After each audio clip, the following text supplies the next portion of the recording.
तो अमेरिका में अब तक 12 लाख से अधिक लोग इसके संक्रमण की चपेट में आए हैं और 2 लाख वहां पर अब तक अकेले अमेरिका में 72,000 से अधिक लोग इस बीमारी से मौत को प्राप्त हुए हैं। यानी ये चीजें इस बात को बताती हैं कि कहीं न कहीं अगर थोड़ी भी लापरवाही भारत के अंदर होती तो आप अनुमान कर सकते हैं कि अमेरिका की तुलना में भारत का जो मेडिकल सिस्टम है उतना मजबूत नहीं होगा। लेकिन उस सब के बावजूद समय से लिए गए फैसले और भारत के नागरिकों के द्वारा अपने नेतृत्व पर विश्वास का परिणाम किस रूप में सामने आता है कि भारत की 135 करोड़ की आबादी अपने आप को सुरक्षित महसूस करती है और हर एक व्यक्ति प्रधानमंत्री मोदी जी के कहने पर पूरी तरह अपना सहयोग देता है। अमेरिका के अंदर 72,000 से अधिक मौतें, 12 लाख से अधिक लोग संक्रमित होने और वहां पर लोग अनुशासन को भी मानने को तैयार नहीं है। ऐसे ही पश्चिमी यूरोप की भी स्थिति है। जो यूरोप के बड़े बड़े देश हैं उन सबको अगर जोड़ा जाए तो उनकी आबादी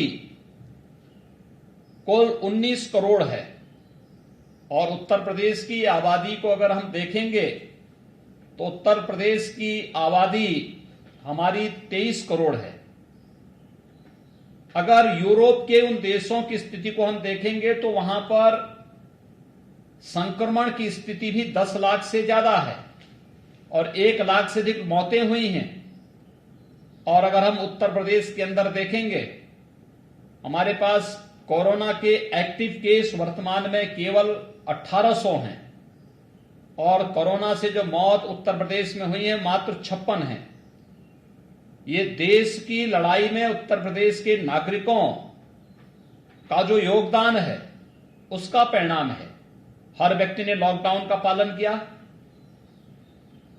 आत्मानुशासन में रह करके उन्होंने पूरे संयमित तरीके से जिस व्यवस्था का अनुपालन किया, जिसका परिणाम है कि उत्तर प्रदेश में भी काफी हद तक हम लोग अब तक इस बीमारी को नियंत्रित करने में सफल रहे हैं। लेकिन हमारे सामने अभी चुनौती है और ये जो चुनौतियां बनी हुई हैं, इन चुनौतियों से अभी और आगे जाने की आवश्यकता है। उन स्थितियों के लिए हम लोगों ने, प्रदेश सरकार ने, केंद्र सरकार ने नागरिकों की सुविधा के लिए अलग अलग व्यवस्थाएं भी बनाई हैं। लॉकडाउन का परिणाम क्या होने वाला है, प्रधानमंत्री मोदी जी इस बारे में जानते थे, इसलिए उन्होंने प्रधानमंत्री गरीब कल्याण पैकेज की घोषणा की। गरीब कल्याण पैकेज में 80 करोड़ लोगों को शासन की सुविधा का लाभ मिल रहा है। किसी को राशन मुफ्त में देने की व्यवस्था, किसी को जनधन योजना में पैसे मिलने की व्यवस्था, किसानों को प्रधानमंत्री किसान सम्मान निधि में हर माह 2,000 रुपये देने की व्यवस्था, पेंशन धारक चाहे वह वृद्धावस्था पेंशन हो, दिव्यांग पेंशन हो या फिर विधवा महिला पेंशन हो, इन सबको अतिरिक्त पैसे देने की व्यवस्था हो। युवाओं के लिए कार्यक्रम चल रहे हैं, ऑनलाइन शिक्षा की व्यवस्था प्रारंभ हुई है। बहुत सारे ऐसे कार्यक्रम इसके साथ ही प्रारंभ भी हुए हैं जो इन चीजों को हमें आगे बढ़ाने के लिए प्रेरित करता है कि वास्तव में शासन का उद्देश्य लोक कल्याण होना चाहिए। जो भगवान बुद्ध ने कहा था, जो भगवान महावीर ने कहा था, तीर्थंकर महावीर ने कहा था, जो हमारे सभी ऋषि मुनियों ने कहा था, उन सभी की बातों पर विश्वास करते हुए उसे अपने जीवन का हिस्सा बनाते हुए जब हम कार्य करेंगे तो लोक कल्याण के बारे में व्यक्ति सोचता है।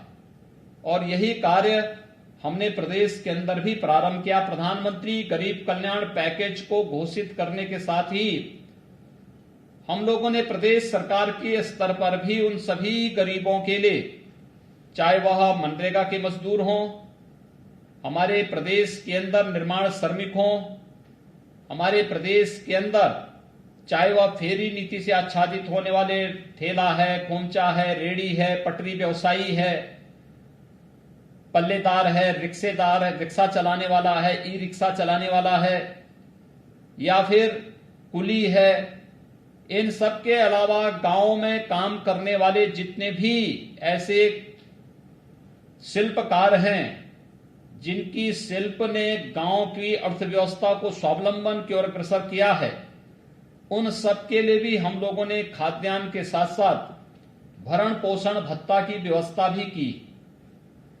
हम लोगों ने प्रदेश में वृद्धावस्था पेंशन, दिव्यांग पेंशन, कुष्ठावस्था पेंशन या फिर निराश्रित महिला पेंशन, इन सब की राशि को भी एडवांस में सभी लोगों को देने की व्यवस्था की।